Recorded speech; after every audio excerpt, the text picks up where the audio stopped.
Sok szeretettel köszöntök mindenkit, az én nevem Geri, ti pedig az IT Shockot hallgatjátok. Virtuális asztalunknál a szokásos formációban vagyunk jelen, a bal oldalt itt van velem a tudományos Twitter szerkesztője, Lali.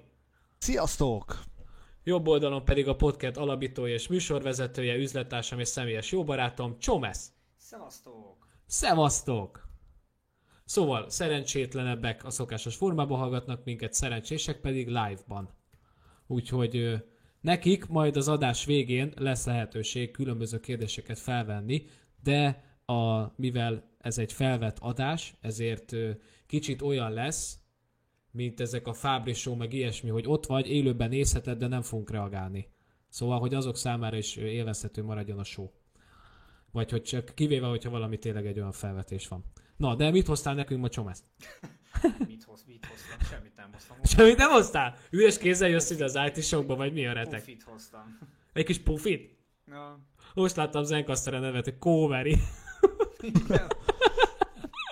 Imádom. Nem volt nagy Imádom. humorom ezzel szórakozni, most beírogassam Zencasteren itt a nevet. Én olyanokat szoktam tudod, hogy G. G. De most kiírtam, most nagyon pedáns vagyok, nagyon. Ali G in the house. Az no ekkor, láttátok azt a Nyilván Persze, láttátok. Persze. És akkor abban van tudod, hogy mi csak itt nyomjuk, fasszál, lazzát, de igazán. Na húzzatok innen a picsába, csak leülünk a padra. A nagy kemény gyerekek. És így nyomja, és így mondja nekik a tanár. Na húzzatok innen a vérbe. Hülye gyerekek, hát mit szórakoztok itt? Azt mondják, Geri, hogy egy kicsit halk vagy, és szerintem is. Én vagyok halk. Igen. Hát pedig De semmi várjál, azt is írták, hogy ne törődj vele, úgyse kíváncsiak rád. Ja, várjál, nem, ezt nem írt. Na, Itt van a Szini! Szia, Szini! Épp most mondtam el, hogy nem reagálunk, de hát mégis. Nem jött be. Nem jött be, hát de Szininek megköszönnénk. Na, tehát figyelj, szerintem csináljuk azt, hogy beszéljünk dolgokról. De hát azt nem szoktuk. De IT Shockon szoktuk, várj, ez podcast. Na, az a helyzet, hogy Lali, vásároltál valamit, én úgy tudom. Mesélj róla, kérlek. Lali, igaz ez? Egyből megy a terelés. Na jó, coming out-olok. Most fölnézek a szekrényemre, ott van egy új fekete Gear VR. Sajnos telefonom még nincsen hozzá, az hónap végén jön. Kinyitom a fiókot, és itt hever bent egyelőre még ilyen kísérleti játszadozós fázisban egy Leap Motion, amiről nem tudom, hogy tudjátok-e, hogy mi az. Én egyáltalán. igen. A VR-hoz való érzékelő. Mozgásérzékelő. Nem pont a VR-hoz való, ezt ilyen kéz mozgás érzékelőnek találták ki, lerakod a billentyűzeted elé, és akkor fölötte tudsz ilyen idióta kézmozdulatokat csinálni, és gyakorlatilag a kezedet, meg az ujjaidnak a pozícióját érzékeli, és akkor így virtuális térben meg tudsz fogni dolgokat, meg interaktálni tudsz ilyen virtuális tárgyakkal. És első pillanatban ez még csak itt az asztalomon lesz, de majd, hogyha meg lesz a telefonom is a Gear VR-hoz, akkor ezt az egészet össze fogom majd hackelni, és lesz egy olcsó VR szemüvegem géphez. Amitől csodát nem várok, de egy-két dologra kíváncsi vagyok, és ki szeretnék próbálni. Honnan szerezted ezt? Ezt árulják már nálunk, Lali? A Leap Motion az 2013-as termék. Nem, azzal tisztában vagyok, csak hát ezt melyik magyarországi disztribúciónál vásároltad hivatalosan? Kapaszkodj, egy belga embertől vettem eBay-en 13 000 forintért postaköltséggel együtt. Ja, de hát akkor tehát nem forgalmazzák még. Nálunk Csak ezt nem is fölmerült. fogják. Nem, Ja. nálunk nem fogják, tehát ezt így veszed meg. Máshogy nem férsz hozzá. Ja, és a legnagyobb Mire vicc... lesz egyébként jó? Mármint, Nem, mit tudsz én mondtam rosszul, tehát ez amúgy a VR-nál lesz értelme, de egyébként nem, mert ha van mondjuk egy sima MacBook Pro, akkor kézzel tudod irányítani, húzogatni az ablakokat. Igen, de az oldala az nagyon-nagyon gáz. Nem azért gáz, mert nem működik, hanem mert hogy gépelj, és még így legyezz a kijelző előtt. Én ezt poénból kipróbáltam, de ez egy nagyon rossz Nem, use tehát case. ennek nincs igazi funkciója. Mármint, hogy... Semmi értelme nincsen. De biztos van. A VR-on kívül semmi komoly dologra nem jó, ha csak nem akarod teljesen lecserélni a beviteli dolgokat. És miért akarnád? Hát igen. A billentyűzetnél meg az egérnél szerintem még nem találtak föl hatékonyabbat. Kiváltani nem tudja, hozzáadni meg nem tud annyit, hogy foglalkozhassunk a kérdéssel. Pontosan, ez csak a VR miatt érdemes megvenni, hogyha milyen valakinek van gyakorlati ilyenje. hasznát találtál neki akkor? Vagy 13 000 forintért megint vettél egy hülyeséget, ahogy szoktad, vagy ahogy a Geri szokta? Nem. Tehát ez rá fog kerülni a VR szemüvegre, és a magam elé emelt kezemet fogja a virtuális térben használni, mint VR szemüvegre? Lali, neked ilyen terveid vannak, és Geri, hol nem is voltál az adás osztottad elején? az adás elején? Hát ugyanakkor jöttem, mikor a hallgatók. De hát most mondta, hogy vett valami belga arctól egy ilyen... A Leap Motion-t igen. Igen, de előtte meg mondtam, egy hogy VR cuccot. meg egy Gear VR-t vettem. Amihez még nincs itt a telefon. I'm sorry, guys. És pont azért I'm kellett sorry. ez az új fekete Gear VR, mert ugye ez jobb, mint Kaverié, csak hogy érezd. Meg ezen van egy USB bemenet, amivel Ez már... egyszerűen hazugság, hogy az enyém, tehát nálam jobb lenne. Kaveri, elismételnéd, hogy mit mondtam a szemüvegednél, amikor egyetlen egy negatív megjegyzésem volt az egészre, amikor fölvettem. Azt mondtad, hogy jó buli, Kaveri, te vagy a király. Én erre emlékszem egyedül. Akkor Valamilyen- kitörölték a kismanók a memóriádból az, hogy Nem, valami Kaveri, ilyesmi. ez nagyon jó cucc, de mi a szarért gagyi vagyok. fehér a belseje. Ez volt, amikor levettem az első mondatom. Amúgy igen. Mármint, hogy tényleg fehér a belső és néha zavaró, de a fekete ebből a szempontból jó. A Ott Batman-es, tudsz a állítani Batman-es valamit, fekete. nem? Batman-es fekete már. Amúgy, csak mondom. A Batman-es VR. Mindenki Mármint a- nyugodjon le, Batman-es az Mindenki fekete. higgadjon le a picsába. Mindenki megnyugodhat. Egyébként én még mindig tartom magamat ahhoz, pláne így, hogy elvették a Jack Dugót, érted, az egyetlen dolgot. Tehát, hogy bocs, várjál, hallottál? Ezt majd meg kell osztanom. El ne felejtsétek, hogy ezzel kapcsolatban van konkrétan egy ilyen esettanulmányom ezzel a Jack-kel kapcsolatban, hogy mennyire hiányzik. Na, szóval, még nem jelent meg nálunk ez a Batman-es Samsung, de ha meg azonnal váltok. Nem kell, hogy itthon megjelenjen, de legalább ebay.de vagy bármi olyan, ami már így megbízható lehessen rendelni, és dobom az iPhone-t. A készülékre gondolsz? Akarom. Én akarom azt a Batman-es Geri, a telefont. készülékre, magára a készülékre gondolsz? Igen, én azt akarom. Nem, nekem nem elég a készülék, szeretném az aranyozott Batman jelet, szeretném a fekete a doboz szivat, nekem kell. Így, pak, ahogy van. Bejött az egyáltalán Európába? én Nem, nem tudok only, róla. only Korea. Azért mondom, de hát most csak érted, itt vagyunk 2016-ban, mindent meg lehet szerezni. Kimész a nagybani öcsém, épp hogy csak nem vehetsz Apache helikoptert. Hát szerintem összekaparod magad, akkor még az is lesz. Egyébként amúgy mondasz valamit, tehát ezeket be lehet szerezni, csak utána hol fogod lebiztosítózni, vagy legaranciázni. Aj, de kit érdekel, Geri, ez egy Batman-es telefon, nem megy tönkre soha. Hát azért ezt nem mondanám, tudod nagyon jól, hogy kedves kollégánknak is kétszer kellett az esélyt, Edge-t. De az nem Batman-es. Ja, értem, tehát a Batman-esen valami külön. Oké, Geri, most szabadon fogtalak, és nagyon fog fájni, hidd el. eBay-en találtam egy darabot. Jó, de hát valami horror, tehát És tippelj, hogy mennyibe kerül. semmi, $1200. 1.082.929 forintba. Hát de hát az Szerintem megéri, mármint érted? Igen, a Geri, 30 figyelj, ezres telefont. ez tök jó biznisz, Amerikából jön. Shipping worldwide. Ez nagyon kemény. Mármint ez azért vállalhatatlan, tehát. Shipping worldwide, de kedvesek. Ugye? Azok után, miután az életedet is eladtad. És ilyen hitelt vettél föl, tudod, és ott a keletinél egy ilyen kartondobozba, egy ilyen kis lepukkant pokrócból kuporogsz, föl se tudod tölteni a telefonod, de Batman-es az a lényeg. Hú, De 1 millió forintért már tudok venni MacBook Pro-t, amiben cserébe nem tudom bedugni a saját telefonomat, viszont még mindig marad pénzem. Így van, így van.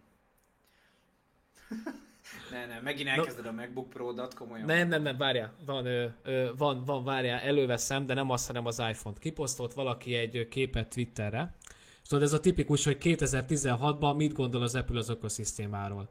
Az a képnek a lényege, hogy van egy Pro, egy új iPhone, és így tudod, ilyen 200 átalakító. Aha. És az van, hogy így írja valaki, hogy valaki ilyen szkeptikusan írt, hogy jaj, hagyjál már, hát ki használja így egy számítástechnikát? Elmondom neked, öreg, hogy nekem napi szintű dolog az, hogy tárgyalás előtt a telefonomat töltöm, mert indulok.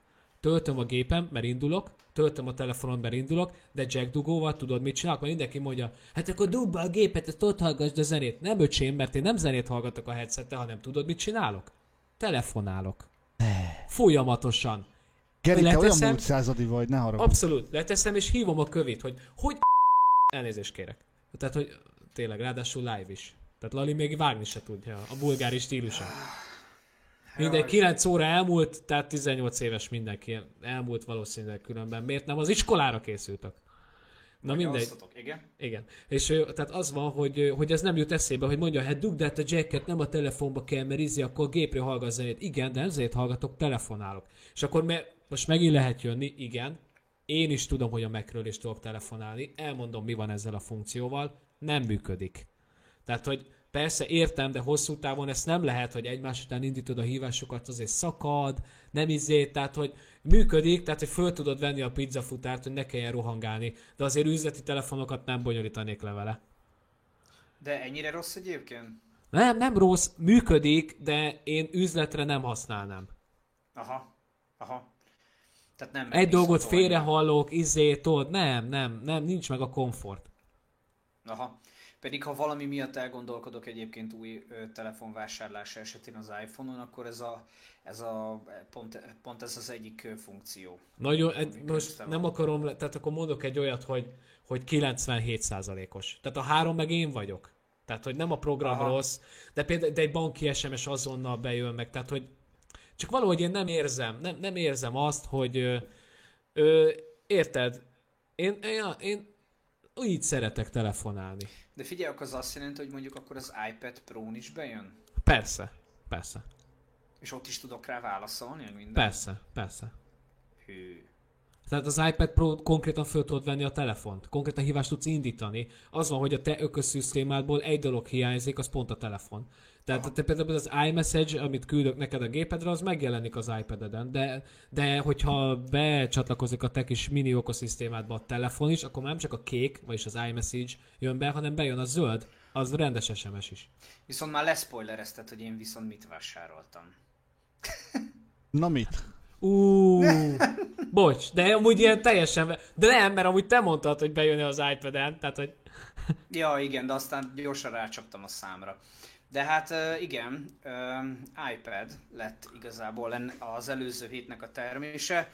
Miért elmondanám, hogy mit, meg hogy, megindokolnám. Ugye mi többek között ilyen webfejlesztés dolgokkal is foglalkozunk, és ami nagyon-nagyon megfogott az egészben, nekem rengetegszer kell olyat csinálnom, hogy ellenőrzöm másnak a munkáját, akár egy dizájnt, vagy mondjuk meg kell terveznem például egy funkciót, és eddig ezt mind vettünk a Gerivel szép drága jegyzetfüzeteket, és mind abba terveztem, abba rajzolgattam, de ugye hát itt voltak a weblapos ellenőrzések, az ugye nyilván nem sikerülhetett, mert most azért nem megyek el kinyomtatni, hogy aztán ráragasszam a lapomra, hogy aztán bekarikázzam, beszkenneljem, majd újra elküldjem az illetőnek, aki Ez még kimondva is gusztustalan. És és eladjuk magunkat, mint IT cég. Tehát, hogy... És mint IT cég, igen. És akkor így nézegettem, hogy milyen megoldások vannak. Ugye erre a problémára egyébként én már régen a Surface 3-at néztem ki. Azt nagyon sokáig nézegettük, még beszéltünk is az amerikai rokonoddal, hogy jön meg, mint jön meg. Igen. Na tehát az komolyan, én ezt meg mindig komolyan gondolom egyébként. Igen, egyetlen illetve nem, két dolog volt, ami ellene szólt, mert most már azért aránylag jó áron lehet egyébként szerválni. Hát nagyon drága volt ez, mikor én még néztem, tehát ilyen vállalhatatlan. Igen, tehát egyrészt nagyon drága volt, másrészt pedig nagyon-nagyon csúnya. Mármint hogyha én aztán fogtam a kezembe, és ilyen, hát egy darab ilyen műanyag, tudod, a szellőzők vannak rajta oldalt, meg igen, tehát ugye ez egy számítógép, tehát azon egy Windows fut, nyilván nem lehet a hűtése olyan, érted, mint... De hogy a Surface csúnya, mondom, az iPad csúnya, úgy néz ki, mint egy állam üveglap. De hogy csúnya az iPad, na, csapja a szádra, de gyorsan. Apa. Meghallják. És akkor mindegy, a lényeg az egészben, hogy azon gondolkoztam, hogy egy ilyet vegyek, de úgy nem hajlottam rá. nem hajlottam rá, meg úgy nagyon lóvém se volt, úgyhogy ez ilyen távoli projekt volt. Na, aztán végül is már nagyon-nagyon szorító volt az a szükség, hogy de komolyan ilyen vakomtáblát néztem, meg tehát tényleg ilyen tollat, amit tudod az iPhone-okhoz, meg ezekhez lehet használni, de hát mondom, iPhone-on most nincs, mi a francot csinálok. Meg nem voltak jók a review-k, akkor láttam olyan tollat, amit a trackpadre használhatsz, és akkor néztem, hogy működik, tudod a stock videókon, hú de jó, sunshine, happy, hú ez egy hatalmas találmány, aztán akkor így megnéztem róla a teszteket, és így, hát ez csak simán creepy. És... Samsungnak a tabletjén nem gondolkoztál? A Note tabletjén? De gondolkoztam rajta, sőt olyannyira, hogy el is mentem, egy üzletbe kipróbáltam, és tetszett is. Egy dolog volt nekem problémás, az mégpedig az Android. Mert ugye azzal a lendülettel, amit ugye én ezt elkezdtem nézni, én ugye egyből figyeltem azt is, hogy mennyire tud majd nekem a hétköznapi életemhez hozzá kapcsolódni, tehát hogy a gépen beillesztem, vagy hogy fotózom le mondjuk a weboldalt, milyen programokat fogok hozzá találni, mivel ugye egy aránylag drágább befektetésről van szó, így eléggé utána néztem. És ezért vetettem aztán végül el a Samsung Note-nak a tabletjét, ugye az is ilyen tollas megoldás.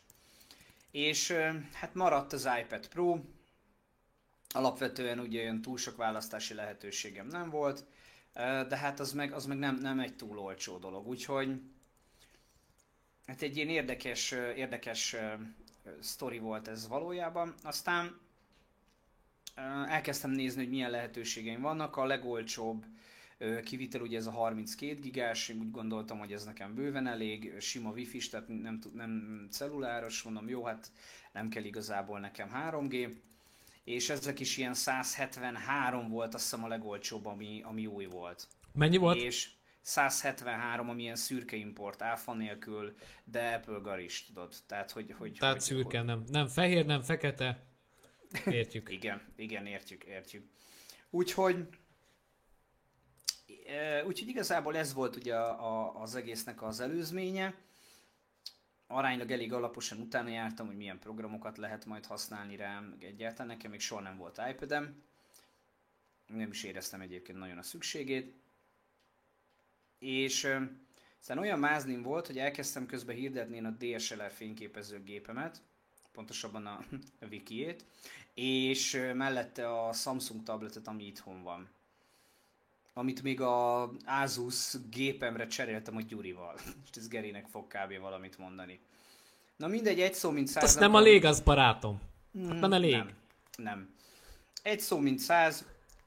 Addig biznyákoltam, amíg végül is a DSLR gépet be tudtam forgatni egy iPad Pro-ba, egy 9.7-esbe. Viszont nekem mindenképpen kellett hozzá ugye toll, különben az egésznek gyakorlatilag semmi értelme nem lett volna az én kis kitalált projektem szempontjából. És képzeljétek el, találtam egy olyat, hogy 160 ér tollal és billentyűzettel. Tehát ez konkrétan a vicc kategória. Konkrétan a vicc kategória már csak azért is, mert külön a billentyűzet, ugye a gyári az 50 valamennyi, mondjuk nekem nem az van, hanem egy Logitech, de hát az is Logitech, 35. De az is 35, és egyébként a toll is külön 35, amit egyébként nem értek, tehát ez egy vicc. 25 plusz áfa. 31 hét 50. 31 hét, igen. Na mindegy, a lényeg az egészben, hogyha újonnan bemész mondjuk az Na Apple nem, Store-ba. 38.001, mert 30 plusz áfa az. Hát tudsz ennyire is, annyira is, de ha én az Apple Store-ba akarok, bemegyek és vásárolok, akkor az egész projektem ilyen 2 kiló környéke tud. 2 kiló, inkább 3. Sokkal több. Na mindegy, úgyhogy végül is megvettem a cuccot. Hát ugye nagyon-nagyon örülök neki. Rossz tapasztalataim egyáltalán nincsenek, csak jók. És amire egyébként vettem, ugye ilyenkor mindig eldől, hogy ez valójában volt értelme a beruházásnak. Hát eddig azt kell mondjam, én már ma is használtam ezt egy csomót, és abszolút tökéletes. Már micsodát? Az iPad Pro-t. Ja, de én azt hittem, hogy valami programról is beszélni fogsz akkor már. Hát, hogyha érdekel benneteket, nem tudom, hogy ez mennyire, de hát végül sokak, vagy hát nem biztos, hogy sokakat, de lehet, hogy van, akiket ez érint. Mm, Ugye mi a cégen belül a OneNote-ot használgatjuk ilyen megosztott jegyzet alkalmazás gyanánt. Nem mondom, hogy tökéletes, főleg a lassú szinkronizálás az, ami annyira nem jön be, meg vannak azért gyerekbetegségei. Hát szinkronizálásban a Pages az verhetetlen, tehát ez ilyen brutális. De az Evernote is sokkal jobb. Igen, úgyhogy gondolkozok rajta, hogy milyen alternatívák vannak. Mindegy, minden esetre, hát ezzel próbáltam most, ugye a weboldal teljes képernyőn, ugye iPad-en is, illetve gépen is ugye le tudom fotózni, hogy tudok ilyen screenshotot csinálni, és azt illesztettem be, és az így viszont tökéletesen passzolt, körbe tudtam rajzolni, mit kell kijavítani, minek mi helyére kerül, oda tudtam írni a jegyzeteket, hogy itt ez nem kell, meg ezt át kéne oda rakni, stb. Tehát, hogy így tudod, ez a tipikusan az, amikor el kell magyarázni, vagy le kell írni, nem tud így vizuálisan megjeleníteni, akkor aránylag nehéz, meg nagy a félre. Hát meg több idő, tehát hogy konkrétan megcsinálod. Hát konkrétan igen, több idő, meg félreértik, stb. Nem azt kezdik el kicserélni, tehát ebből rengeteg frusztráció származott már nekem, úgyhogy ja. Úgyhogy ez nagyon-nagyon bejött, és nagyon-nagyon örültem is neki, hogy ez sikerült. Használok egyébként egy outline... Ezt aktívan nyomjátok amúgy? Mármint, hogy így adod már a projektet a... Igen. Hát ma már konkrétan a Benedeknek a projekt kiküldése előtt a OneNote-ba fölvittem. Egyébként, ha rákeresel ott a javítandók között... A OneNote nekem nincs fenn. Ja, nincs fenn. Nem követem nyomon annyira a fejlesztést. Na mindegy, a lényeg az, hogy ott van szépen az egész, az oldalak, amiket érintenek, berajzolva. És találtam egy ilyen OneNote alkalmazást, nem a gyárit használom, hanem az Outline nevűt. A szinkronizál gyakorlatilag mindenhova, a OneNote-ot is összehozza, csak sokkal jobb. Mármint így a UI, a funkciók, tehát ugye az egész abszolút iPad-re van optimalizálva. Jobban, mint ugye a Microsoft-i, úgyhogy ezt a jegyzeteket gyakorlatilag ebbe írom. Aztán találtam egy nagyon érdekes, hogy mennyire kijön az, hogy magát a rendszert fizeted elsősorban meg.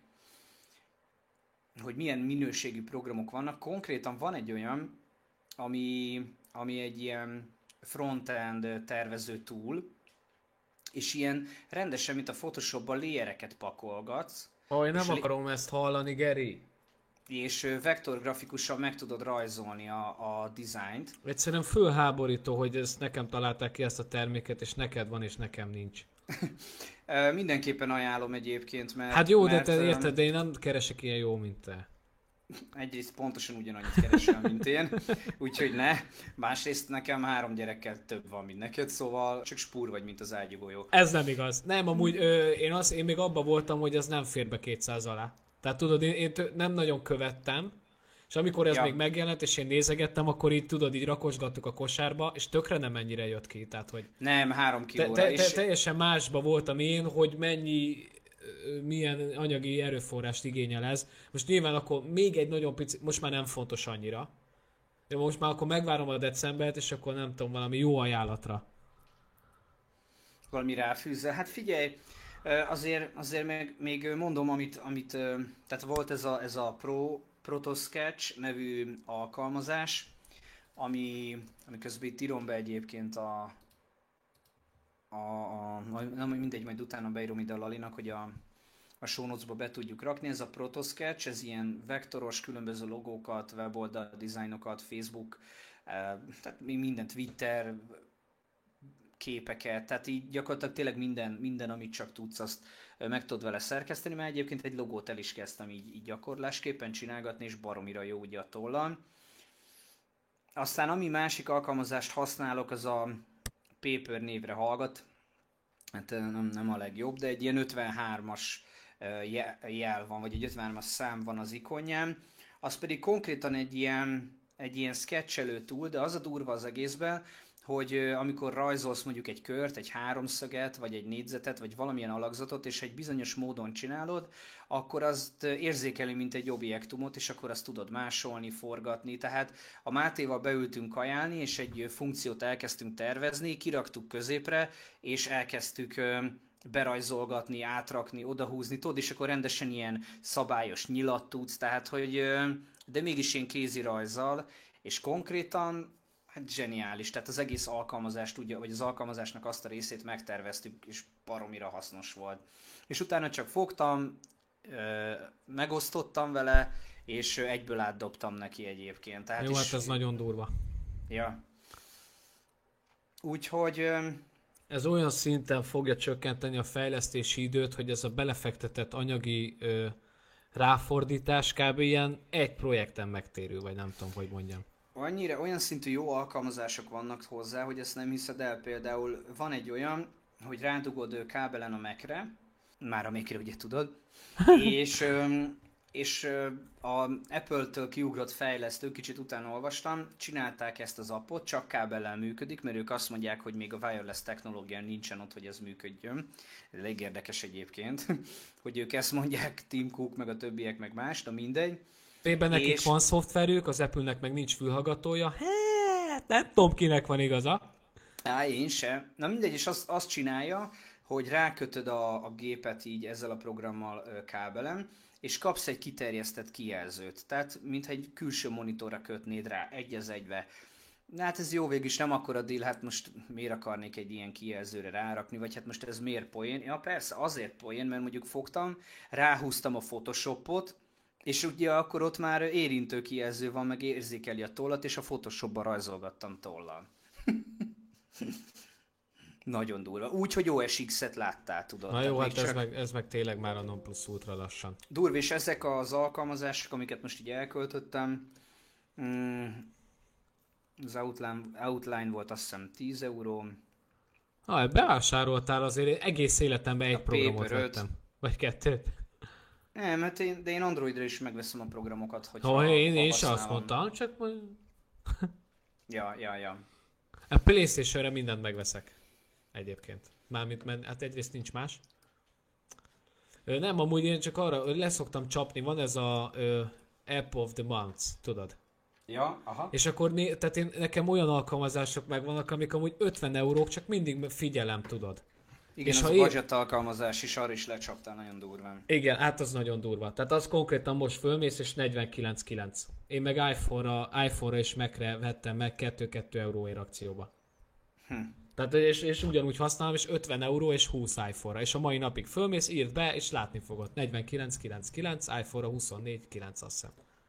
És így megvettem 4 euróért. Tehát, hogy itt tudod, én várok türelmesen. De a Transmitot ugyanígy vettem meg, akkor van a Forklift, az ugye a magyar fejlesztésű, általában 20 euró, benn volt az App of the Month-ban, és ingyen leszettem. Érdemes amúgy figyelni, mert nem olyan, mint a PlayStation Plus, hogy betesznek valami 3 szart, és akkor ilyen vicc az egész, hanem hogy folyamatosan prémium programok meg játékok vannak kirakva. Kemény. Vicc pénzért vagy, de van olyan, hogy ingyen. Tehát mit tudom, ilyen bestseller játékot képzeljél el. Aha. És akkor kín van egy hétig ingyen. Az komoly. Ja, játszottam iPad-en, miután mondtad, hogy fú, ne vicceljek már, milyen játékok vannak rá, és leszettem egyet. Melyiket? Mindjárt mondom egészen pontosan. MMX Hill Climb. Egy ilyen balról jobbra horizontálisan mész, gázt adsz, fékezel, egy ilyen... És ilyen nagyon fluid, nagyon 60 FPS, fogadjunk. Fú, nagyon durva. Aj, de tudtam! Tehát így tudod, egy ekkora kijelzőn, így megfogod ezt a retina kijelzőt, kezedbe fogod, egy röccenés, egy semmi, nem látsz pixeleket, nem létezik, és akkor, tehát komolyan, hogy ilyen gaming élményem desktopon nincsen, mert ugye nem olyan jó a kijelző. Aj. És nyilván nem gamingre vettem meg, hát, de annyira szép, meg annyira jó az egész, hogy így nagyon adja magát, tudod, hogy töltsed le és csináljad, és stb. Úgyhogy én amilyen szkeptikus voltam ezzel az iPad Pro-val, most ugye a meló miatt ugye megvettem, de én érzem, hogy ez egy hosszú távú barátság kezdete, mert egyszerűen nagyon-nagyon el van találva. És az aksi idő is olyan, hogy ilyen kegyetlen jó. Tehát ma konkrétan egész nap ment, de egész nap ment.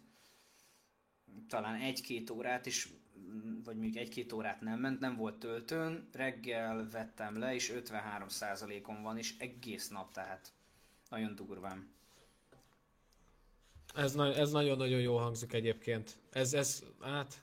Én meg voltam róla győződve, hogy ez jó. Én láttam azért, hogy erre mire tudnám használni, és egyébként én még szerintem még talán nálad is jobban ki tudnám használni. Szinte biztos vagyok. Ezeket a rajzolási képességeket, érted? És akkor húzogatom az ügyfélnek a grideket. Hát meg konkrétan tudod, pont ez, hogy amivel én itt terveztem a Mátéval ugye a felépítését magának a klassznak, rajzolgattuk be a functionöket, a modelleket, a view-kat, és tudod olyan, hogy így rajzolsz egy alakzatot, kitöltöd X színnel, és akkor onnantól az a view mondjuk. És akkor így tudod, így hosszan nyomod a tollal, akkor ugye megmozdul, aztán ha még egyet koppintasz az ujjaddal, miközben nyomva tartod, akkor oda klónoz egyet, tudod, oda másol egyet. És tehát, akkor így... tehát megcsinálod, tehát én konkrétan mondjuk megcsinálok egy parallaxot, és onnantól már csak húzogatom az ügyfélnek a weboldalon belül. Bizony. Hát és ugye ebbe pont ez a poén, hogy lerajzolod, hogy milyen elemeket akarsz használni, én a jobb szélén ott tartom a kijelzőnek, és ha beszéd vagy közben kellett még egyszer, akkor fogtam, aztán kihúztam egyet, és oda klónoztam, és utána azt csináltam vele, amit akartam. Szóval ilyen nagyon-nagyon általálták, szóval. Hát és érted, és akkor, tehát nem értem, hogy mi történt az Apple-lel egyébként. Mire gondolsz? Hát, hogy ezzel az új, tehát hogy mostanában, tehát hogy nem tudom. Úgy érzed, hogy nem poén? Nem jó? Ne, az a baj, hogy nagyon annyira benne vagyok az ökoszisztémában, nyilván szóba se kerülhet a váltás, meg amúgy így a próval nagyon meg vagyok elégedve, csak nem tudom, érted, ez az iPad is tényleg egy akkora killer termék, hogy így el tudod mondani, hogy hát igen, vannak a tabletek, a szarok, és akkor van az iPad, ami jó. Igen, de tényleg. És akkor, hogy vannak a Windows-os számítógép, persze, nagyon szép a HP Spectre, de van a MacBook, érted, és akkor így hol semmi, tehát hogy vannak a számítógépek, és valaki megcsinálja jól. Akkor ugyanez volt a Zune, érted, hogy van egy MP3 lejátszó, nem baj, az Apple csinál egy iPodot, ami cserébe működik. Igen. De hogy érted, van, mit tudom, egy vezeték nélküli Winchester, és akkor van egy time kapszula, hogy valami létezik, és az Apple megcsinálja jól. És akkor mostanában ezek a dolgok, ezek a jack, meg most ez, hogy nem tudod rádugni konkrétan az iPhone-t, csak átalakítóval, meg ezért, szóval hogy nem tudom, ez nem ugyanaz. Ez nem ez volt. Hát mondom, nekem ilyen 100% pozitív tapasztalatom van az egésszel kapcsolatosan.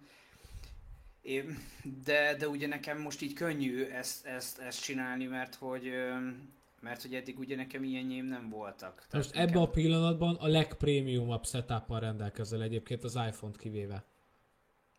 Hát, meg 2015 late MacBook Pro. Azért mondom, hogy tehát az elérhető legprémiumabbak. Mert ha most megvennéd a legújabbat, kijebb lennél. Tehát érted, amit mondok? Igen, tehát azt mondod, hát, hogy most elérhető setupból, nem árértékarányban, nem árértékarányban, abban is egyébként, hanem most ebben a pillanatban a legjobb setuppal rendelkezel. Ja, ha megvennéd az iPhone 7-et, kijebb lennél. Ha megvennéd az új MacBookot, és nem a Late 2015-öt használnád, kijebb lennél. Tehát, hogy az elérhető legjobb setupod van.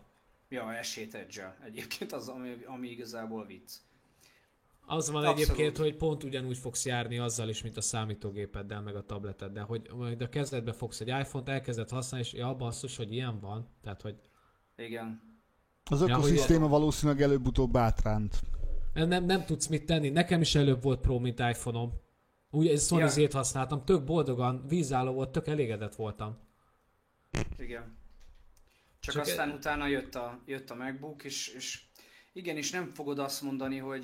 Tehát én ezért mondom mindenkinek, hogy nekem a MacBookban egyáltalán nem a hardware. Hát nem vagyok hülye, pontosan látom, hogy milyen hardware van benne. Jó, egyébként ez meg hülyeség, tehát ne haragudjál, de a világító billentyűzet, a butterfly billentyűzet, tehát az alumínium, a 12 órás akkuidő, a trackpad, de gyerekek, nézzük már meg, ugyanezt a számítót, tehát ne a izével hasonló, ezt is imádom. Hogy szor az Android, mert állandóan lefagy. Ja, mit van? Xperia X8, ja, kussoljál már.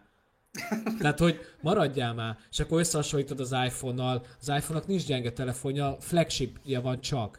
Nyilván, tehát a S7 Edge-el hasonlítsuk össze, érted? Ne a izével az X8-szal, és akkor az az Android. Nem, tökre nem az az Android. És ugyanez van, hogy ez a számítógép ezekkel a paraméterekkel, ebben a súlyban, ebben a minőségben, anyaghasználatban, hallott, tök ugyanennyibe kerül a Sony is. Tehát nem a Sony, mert megszüntették, de régen ugye a Vaio Pro-juk, stb. Vagy nézd meg egy HP Spectre-t. Vagy nézd meg az új Lenovo-t, azt a Yoga Bookot. Hát drágább, mint a MacBook. Drágább, mint a MacBook Pro. Gyerekek, értsük már meg, hogy nem drága az Apple.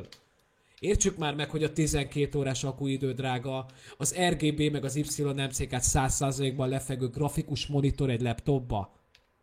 Hát nyilván pénzbe kerül. Hát meg egyébként ugye az van, hogy most a gyártók, akár a Samsung, akár a Microsoft ugye árazásban bejött ugye az Apple mellé. Ami most mondhatjuk, hogy jó vagy nem jó, de hát a Microsoft is most úgy áraz, olyan agresszívan, és annyira jól áll nekik, és akkorát fejlődtek. Igen, és azért tudod, mert ez ilyen kicsit szerintem ilyen önbeteljesítő jóslat, hogy elhiszi magáról, és elhiszik egyébként róluk is, hogy csúcs cuccot tudnak gyártani. Például itt van ez a Surface Desk, vagy mi a túró? Surface... Most ez a nagyon durva? Ez a nagyon durva. Hát a Studio. Surface Studio, igen. Desk, te jó ég. És megnézed, és azt mondod, hogy ezt hogy nem az Apple gyártotta, tudod? Na, erről beszéltük a múltkor, hogy ezeket nem tőlük várnád. Tehát, hogy... Igen. Úgyhogy mondom, nekem ez most egy teljes ilyen azt mondom, hogy márka hűséget generáló, vagy valami hasonló generáló történet. Én a telefonra kivárok, tehát most azért azt hiszem okosan csinálom, és nincsen... Egyrészt az S7 Edge annyira jó telefon, hogy így meg se fordul a fejem, hogy lecseréljem tényleg.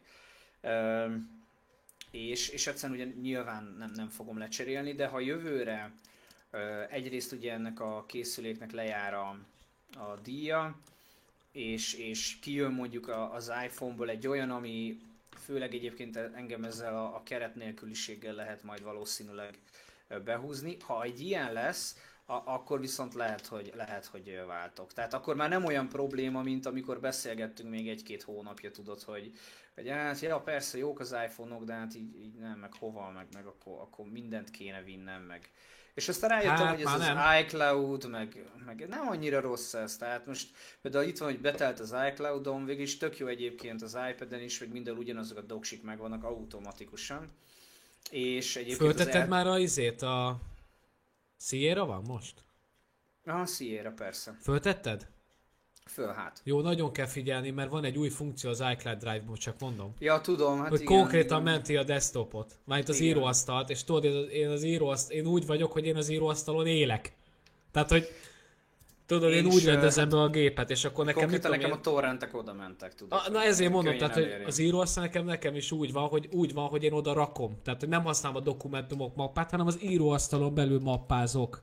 És akkor nekem is... hogy én használom egyébként a dokumentumok mappát, és fontos dolgok is vannak benne, de nem is láttam, hogy közel ilyen 5-6 gigányi cucc. De is tényleg fontosak, tehát tudod, mindenféle tervek, meg PSD-k, meg stb. Meg mockupok, amiket elmentegettünk, stb. Meg van már hízva. Igen, meg van elég rendesen hízva, de a lényeg az egészben, hogy mindig zaklatott, hogy megtelt. Mondom, most már elég ebből. Nézzem, mondom, jó, oké, veszek, akkor tárhelyet mennyi? És akkor az 50 giga. Jó, mondom, mennyi az 50 giga? 1 euró. Ja, hát hülye vagy, hát simán. Nekem is, és minden hónapban hallod, de kiidegelnek, meg küldik róla a számlát, érted? 1 euróról, és teleszpemelik a izémet. És mondom, gyerekek, 1 euró, baszki. Aha. Kemény. Ez akkor lenne gáz, hogyha papír alapú számlát kéne küldeniük. Hát az, és tudod, és akkor így 1 euró, és föladja milliárdért, tehát hogy... Ja, úgyhogy egyszer jártam így az OTP bankba, és apukám járt így az OTP bankba, hogy valami volt, hogy plusz 48 forint volt a számláján, de 500 forintot kellett fizetnie, hogy le tudja venni, és ha nem veszi le, addig nem tudja megszüntetni a számlát. Tehát, hogy... Ilyenem nekem is volt egyébként. Tehát, hogy ez létezik, hogy így ez amikor a multi bekebelez, tudod. Hogy egyszerűen vannak a szabályok, de már nem értik ők se. És Tehát, nem hogy értik, hogy miért. Tudod, így Miért annyira meg történt vannak ez? hízva már, vagy nem tudom, tudod, ezek az ASF-ek már úgy meg vannak tudod hízva, hogy így már, Hogy már ők se tudják. tehát hogy nem értik, tudod, és mondja neki, de hát kérdezi tőle, és mi értelme van? Nem tudom. Mit mondjak el? Nem, semmi. Tehát, hogy... De attól És még ez egyébként- van.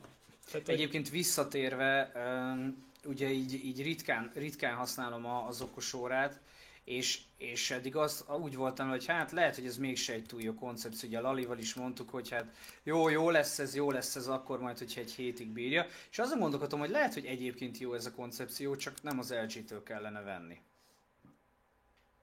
Hát az új vagy engem nagyon vonz egyébként, de igazából az vonz, hogy szeretnék már órát hordani. Aha.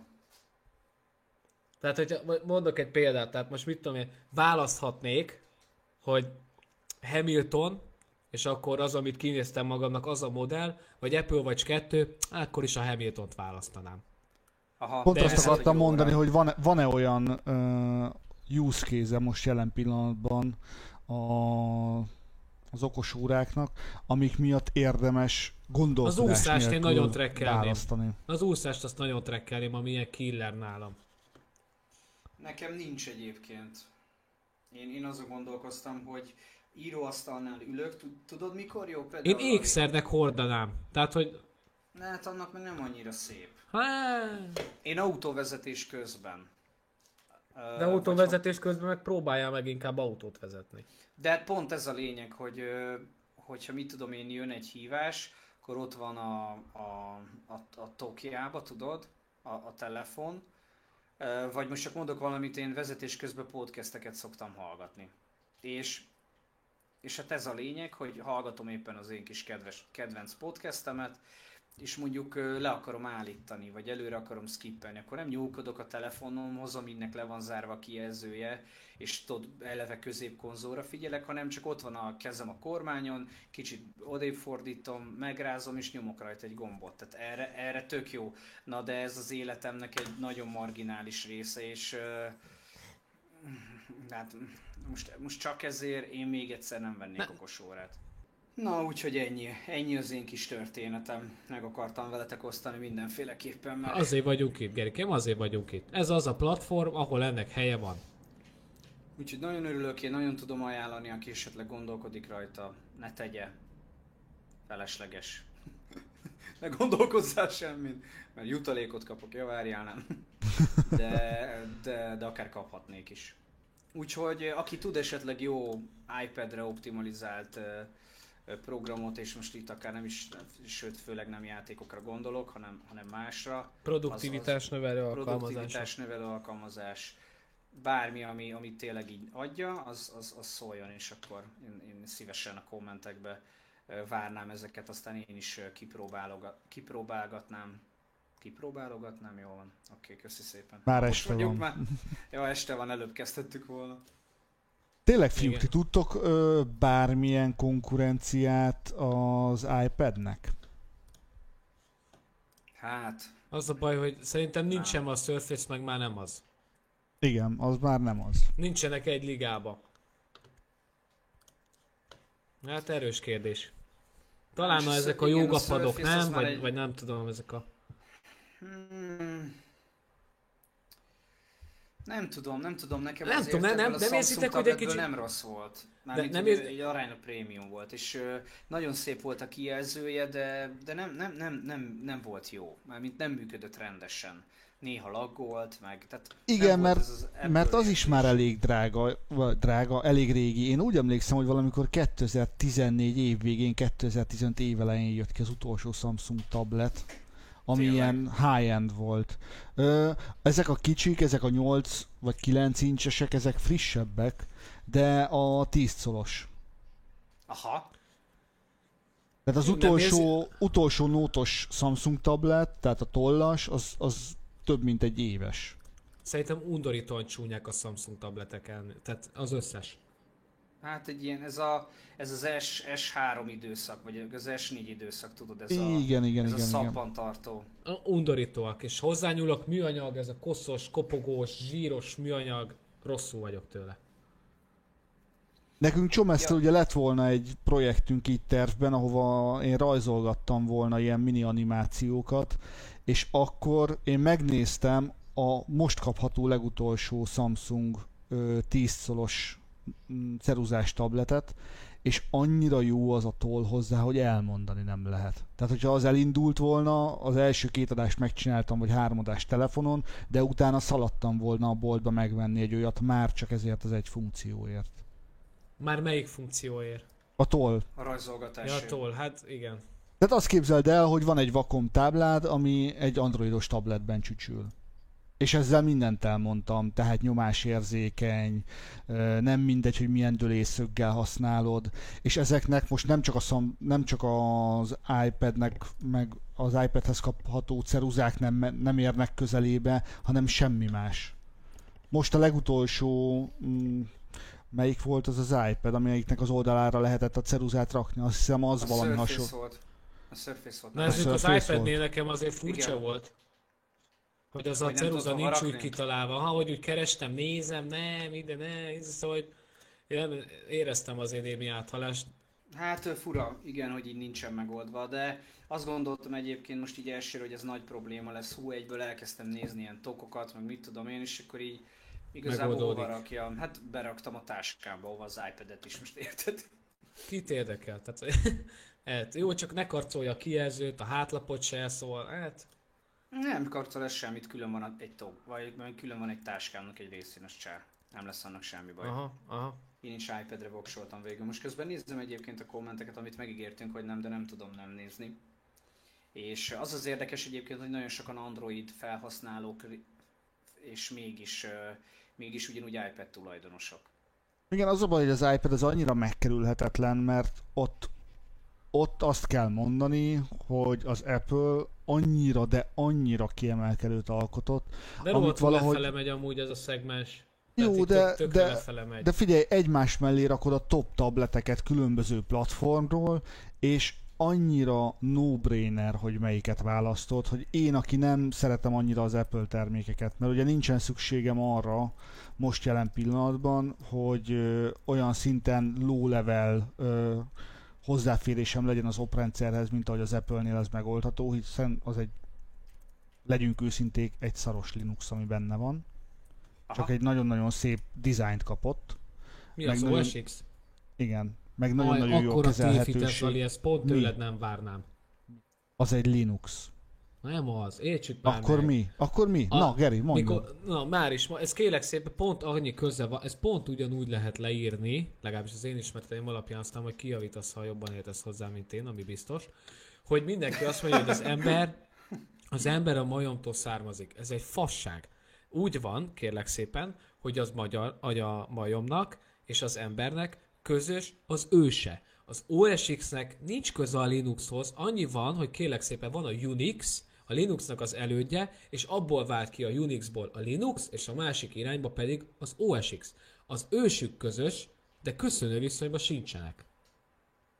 Na látod, én ezt nem tudtam. Hát annyira Én azt hittem, hogy az OS X az valamilyen szinten egy BSD csökevény. Nem igaz. És most a csökevény nem rossz értelemben értem, mert egy nagyon jó operációs rendszer. Tehát van egy kollégánk, aki meg nem mondom milyen laptoppal, Mac-es laptoppal járkál, és nála látom azt, hogy Na mennyire most vagy erre, vagy megölhetetlen. próval érted, hát mi történt?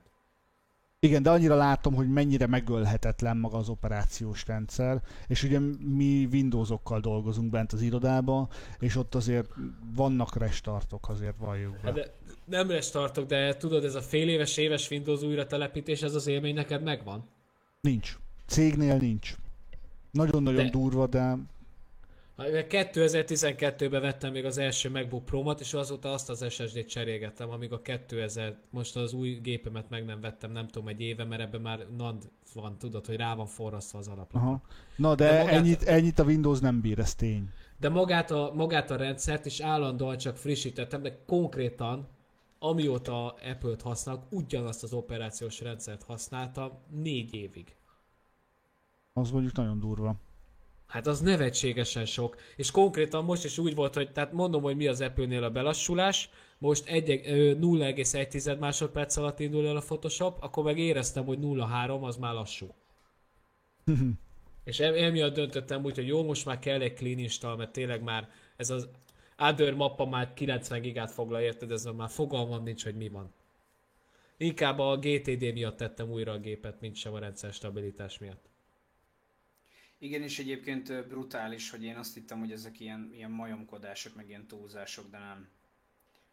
Tehát abszolút nem. Nekem is így ez a Mac gépedet, érted, nem indítod újra című dolog, ez zseniális. Fél, mondok egy példát, és te ismered is a Mátét, de szerintem lehet, hogy már egy korábbi adásban elmondtam. Úgy képzeljetek el, tipikus, szakállas, mamusz, Linux, és egész éjjel telepítgetés forrazgatja, hogy 1%-kal többet bírjon a proci. Tipik.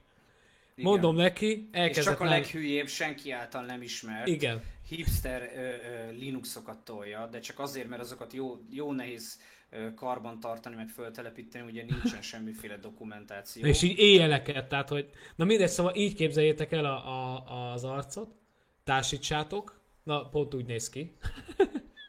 De, tudod, ez a szakál, stb. Ilyen kis hipster. Na, és azért a szakállasokat ne bántsuk, jó? nem bántjuk. Hát No shave november. most én is az vagyok egyébként, abszolút, nagyon gáz. Na mindegy, és akkor elkezdett ugye nálunk dolgozni, és akkor jött a kis Dell laptopjával, vagy HP-val, de ilyen nagyon brutál HP-val, tudod. És akkor telepítgeti meg otthon, meg így néz, és mondom neki, hidd el, elkezdesz így dolgozni, 1 év múlva megbukod lesz, mert rájössz, hogy felnősz, és ember lesz belőled, és ez a szakmád lesz, és nem játszani fogsz egy számítógéppel, hanem dolgozni, munka után pedig lecsukni és aludni. Nem, ő ezt élvezi, ő neki ez hobbi, ő ebbe látja, 3. éve használ MacBook Pro-t. Igen. Tehát a MacBook Pro az egy zseniális eszköz munkához. Annak Igen. ellenére, hogy sokan divatból megvásárolják, hogy mutassák, hogy nekem telik MacBook Pro-ra, és akkor elkezd rajta Facebookozni, meg ilyenek. Na, az egy külön, Én is igen, ezt minden az egy ilyen alkalommal külön elmondom. csoport, az egy külön Rengeteg csoport, velük nem kell foglalkozni, Ezt de nagyon az, aki sokszor munkára megkapom. akarja használni, annak egy tök jó eszköz. Ezt nagyon sokszor megkapom, mert nálam ez az ökoszisztéma így él, és most ugye a hálóban nem vettem még új íróasztalt, nem régóta egy 9. hónapja. Majd valamikor elnézem, és a nagy gép, az iMac ugye az étkezőasztalon van. Tehát itt belépsz, azonnal látod. És akkor nyilván erre az asztalra szoktam letenni a Pro-t is. Ha hazajövök, nyilván ide teszem a telefonomat is. És akkor rengetegszer kapom meg ezt, már ezért nem kell ennyire Alma túlzásba. kiállítás. Tudod, hogy nem kell ennyire túlzani, gyerekek, értsétek meg. Én ebből élek, én ezzel dolgozok. Mondom, tökre megértem, hogyha valaki ezt így sokalja, vagy drágának találja. Cserébe mondjuk nem egyszerre vettem meg, nem egy fizetésből, stb. Tehát, hogy mindegy, el lehet ezt osztani, meg lehet oldani. Nekem nincs autó például. Hát mások milliókért vesznek autókat, én nem veszek. Ha Keanu Reeves-nek jó a metró, nekem is. Hát, hogy én erre egy forintot nem költök, már úgy mondta, hogy tehát, hogy így mit tudom én. Most mit mondjak, hogy tankolni kell, meg ilyen nagy szerviz, kis szerviz, érted? Én 5 forintot nem költenék autóra. De mondjuk bérletet se veszel. Cserébe. Ez nem igaz.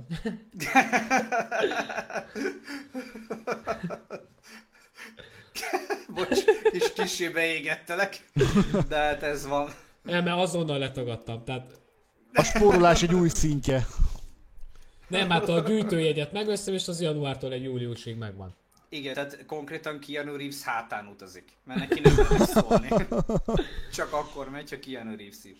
De mindegy, szóval az van, hogy érted, hogy tehát most kinek mi, meg hogyan, meg merre, rendben van. De ha mondjuk te, érted, abból élsz, hogy kenyeret viszel A-ból B-be, akkor nyilván ehhez legmegfelelőbb autót veszed.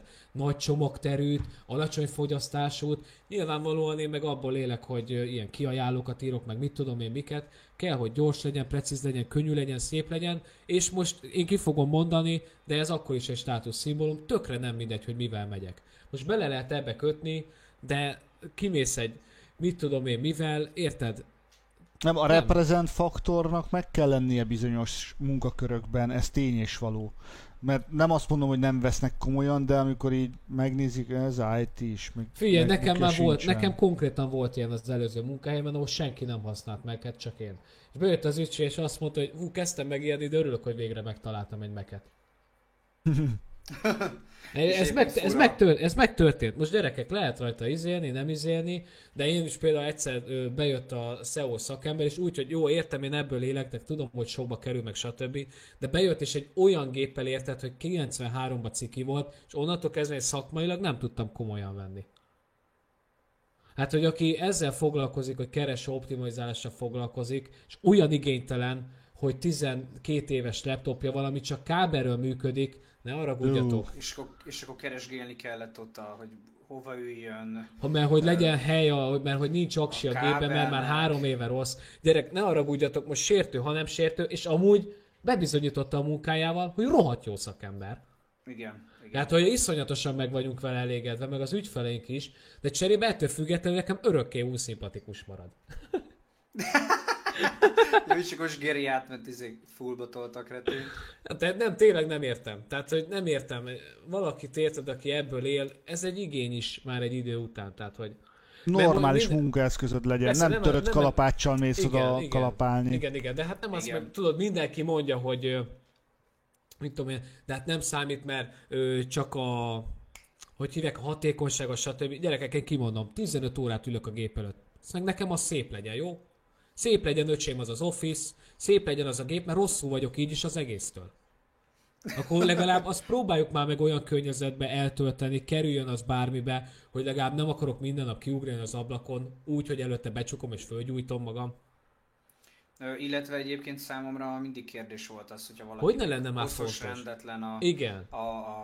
a munkaállomás, akkor ő milyen lesz, tehát akkor neki milyen lesz például a kódja.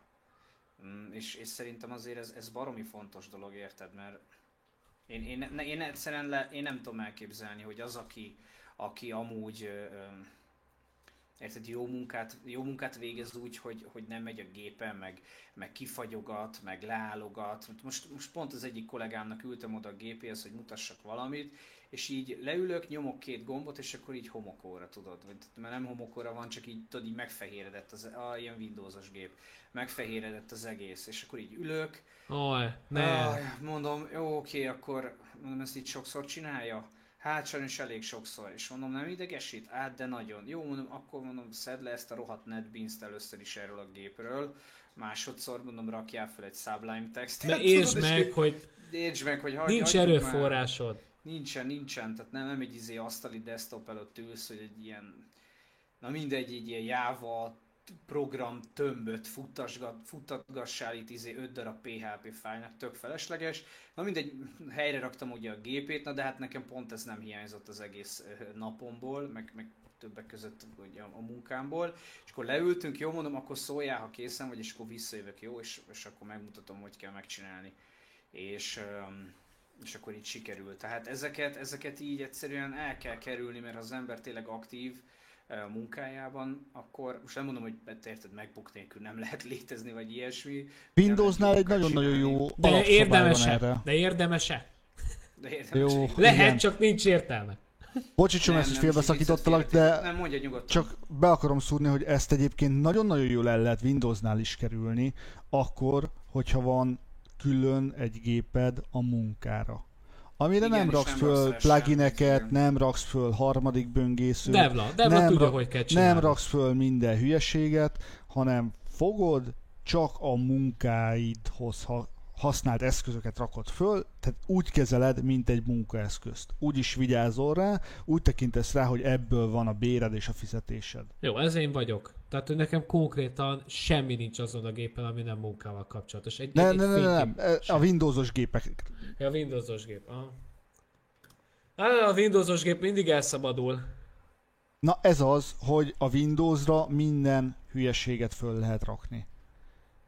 És az emberekben nincsen meg ez a korlát, nincsen meg ez az igény. Ez pont ugyanolyan, mint hogy tiszta asztalhoz ülsz le dolgozni. Igen. Nincsen rajta kupi, rendetlenség, kosz, stb. Jó, hát én ilyen borzasztó hát is vagyok. Tehát tudod, ha hazajövök, és mondjuk rosszul állnak a párnák, akkor nem tudok a hálóba aludni. Na jó, ez már a ló másik oldala. Nem, ez létezik.